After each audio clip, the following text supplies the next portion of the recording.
Well, being a shoreline angler has advantages and disadvantages. One of the biggest disadvantages is that a lot of the lures that we might use out in the boat can cause all kinds of problems when we're fishing from the shoreline. And what is that problem? It's getting stuck, hung up, and we end up breaking these lures off because we just can't get out there and retrieve them often like you would when you're in a boat. And depending on the bottom composition of the lake or river that you're fishing and how quickly it tapers off, man, some of these lures just get stuck so fast and it's so extremely frustrating. So I'm going to share with you today my 5 favorite.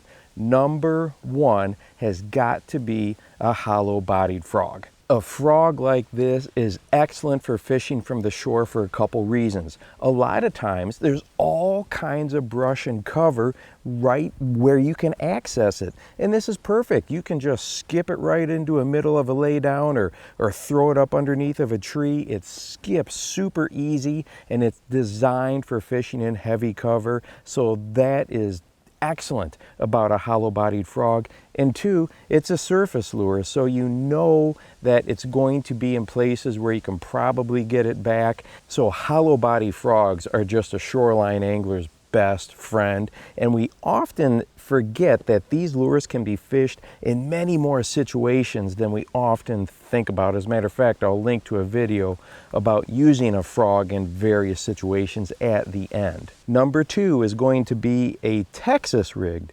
soft stick bait or Texas rig Senko style bait. And you may be asking yourself, well, Steve, how come Texas rigged? Well, a wacky rig is the way most of us do fish this particular lure, but an open hooked wacky rig from the shoreline can just be super difficult to get back depending on what type of cover and composition that you have. If there's not just a crazy bunch of trees and things out there, yeah, this is gonna go ahead and work as a wacky rig, and you can get wacky rig hooks that are more weedless, but I'm gonna throw this as a Texas rig, and here's the big reason why. When you Texas rig a stick bait or a Senko style bait, it slides through cover super easy. There's 0 appendages to get hung up, and it's super easy to change the weight on this particular setup from a real small, like 1/16 ounce or to an 1/8 ounce, you know, and pop it up to a 1/4 or 1/2 ounce.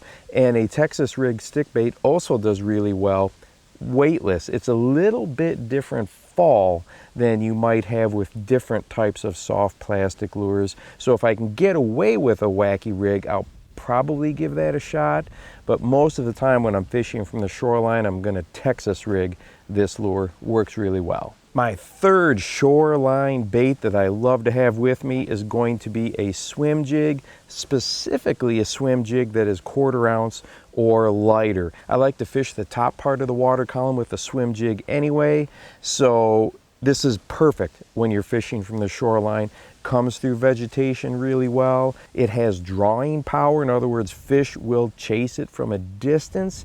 And this is a lure that gets really, really nice strikes. For whatever reason, bass just pound a swim jig really well. And I can also cover a lot of water with this. So if I'm walking down the shoreline, I can just hit target after target after target and just really cover some of that bank until I find a spot where I can locate some fish. Number 4 is going to be a popper for obvious reasons. It's a topwater, it floats. But here's the real key to this lure's success when you're fishing from the shore. We know that shore anglers, bank anglers have stealth to their advantage, right? You can really scoot on up to a brush pile, slide up next to a boat dock, and the bass don't sense you coming. The vibrations are not as obvious as when you're out in a boat. And boats also displace water. They push water as they come up to some shoreline cover. The bass can sense that directional change with the current. Shoreline anglers have got a huge advantage there. And a popper is very much like a finesse topwater lure. So you can put it out there and bring it next to a laydown, pop, and just leave it sit. You can put it over the top of some vegetation, pop, pop, and just leave it sit. Some of your more traditional top waters, like your walking lures or buzz baits, you've got to have some room, okay?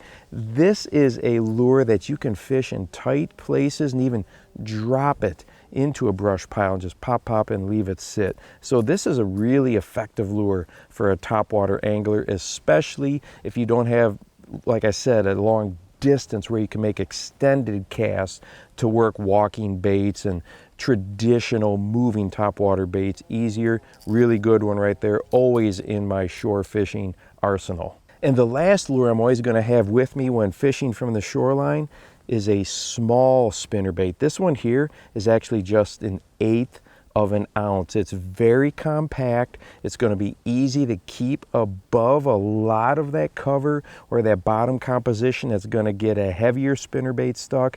A 1/2 ounce spinnerbait, when you're throwing it from the shore, boy, if you don't get the retrieve going right away, sometimes it can just wedge down behind a rock and boom, there goes an $8, $9 spinnerbait. A small finesse style spinnerbait is a lure that works really amazingly well for shoreline anglers, and it's also a lure that can coax some bites if you're fishing an area that's maybe heavily pressured. There's a bunch of people walking up and down the bank, there's a bunch of boat traffic out there. The smaller spinnerbait matches minnows really well, but it still has enough of a profile that it could be a good bite for a bass, you know, thinking it's a sunfish or a perch or something like that. And hey, if you would like to watch that video on how to fish a hollow body frog in more places than we often think about, go ahead and check this one out right here. And don't forget to go out and encourage someone today. You never know how you might just change their life. For the Bass Fishing Life, I'm your host, Steve Rogers.